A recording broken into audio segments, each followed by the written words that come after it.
Maibagag sa Pilipinas at duyon dagiti kang runan at damag diti PTV Cordillera.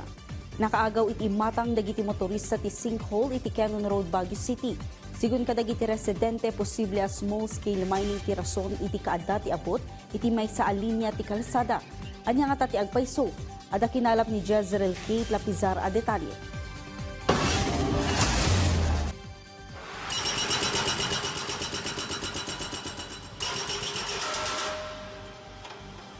Manarimaan ti road reblocking ti Baguio City District Engineering Office iti sinkhole ang nakita iti pasat ti kalsada iti Wabak Camp 7 Cannon Road, Baguio City.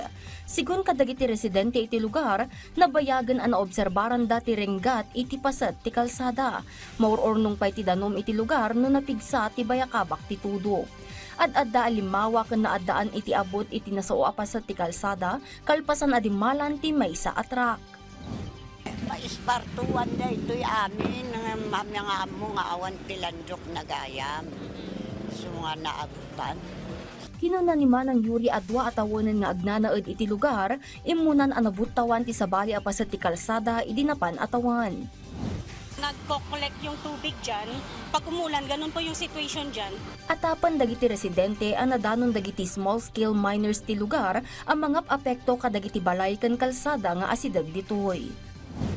Nasdaaw dagiti residente ken motorista a dumaldalyasat iti pasat iti Cannon Road kalpasan ang naaddaan iti sinkhole iti pasat iti kalsada.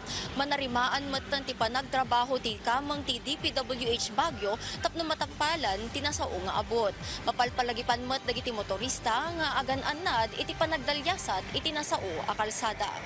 Maibasar iti na-report ti DPWH Baguio iti barangay, dumanon iti 3.5 meters ti kinaunag ti abot, ken 2.8 meters ti kalawa daytoy. Sigun iti barangay captain iti nasao a lugar, nabayagan ti reklamo dagiti residente ti Wabak ti maatap a panagserrek dagiti minero iti lugar. Kinunanapay nga adda dagiti dinamita a maararamat tapno maabutan ti pasat ti bantay. Long time ago pa na complaint ng mga resident doon. Pero wala namang nangyayari. Maraming report naman. Pero ano kaya ang ginagawa nila? Yung concern, government agency.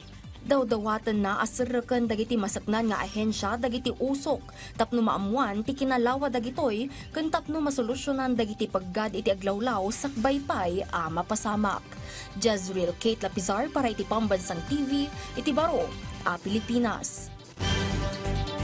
Iti sabali adamag impanamnama ti Department of Transportation Cordillera ang mapatawan iti daduma a kaso ti driver ti maata pa kolorong avan a kinumag dagiti otoridad iti paset ti Cannon Road kalpasan na nakinamat kadagiti pulis. Iti bat ang nakapagpiyansa ti kaso a resistance and disobedience to a person in authority. Ada detalye ni Bridget Marcasi, Pangostia.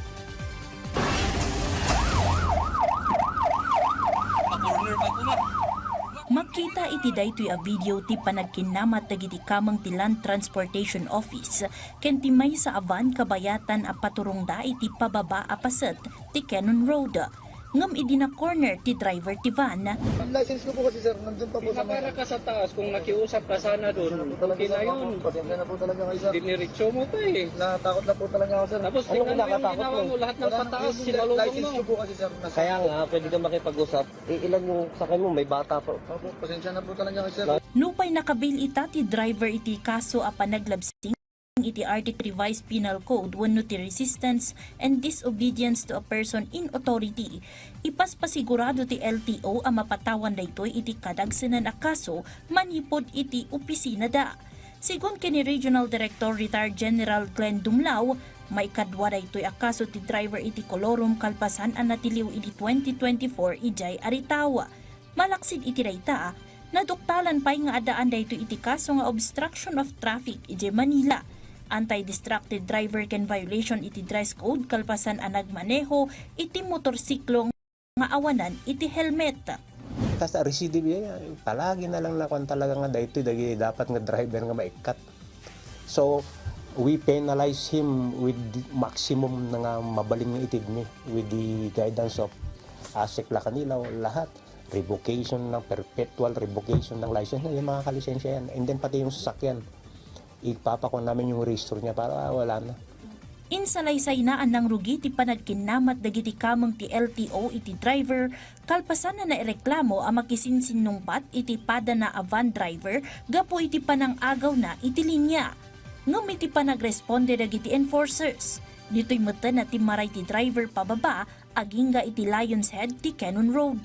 Naduktala na nagtaod Fairview, Manila ti van ket nasaripatpatan anang itulot iti pasaheros iti syudad ngem awanan iti kaskenan a papeles. Hindi pinara ti tropa. Kapno ka kasi ag-road race da, no papakuan, baka ituloy dan to jay baba. Han nga, he did not obey DJ pinag-plug down ti tropa. So, instead, nag-speed away. Di kinatmanin ti mobile tayo, kahit na kayo manintik na. And buti na lang at talaga nga adagyo duma talaga nga nang ipit-mit kanya ng civilian vehicles. Gapo iti dayta, ipaspasigurado ti opisina ti panakaipila ti agtutuo na kaso kontra iti driver tapno agserbi metlangen a balaag kadagiti dadduma. Kabayatan na inpadamnama met ti opisina a natalged ti kasasaad dagiti pasaheros ken naitulod da a natalged iti pagturunganda. Bridget Marcasi Pangosfian para iti Pambansang TV, iti Baro a Pilipinas. Dagita-dagiti kang runan adamdamag diti PTV Cordillera i-like, i-follow ka ng subscribe iti social media platforms ti PTV Cordillera iti Facebook, TikTok, and YouTube. Para iti PTV balita ngayon sa probinsya, siya ni Audrey Villana na imbag ngalda.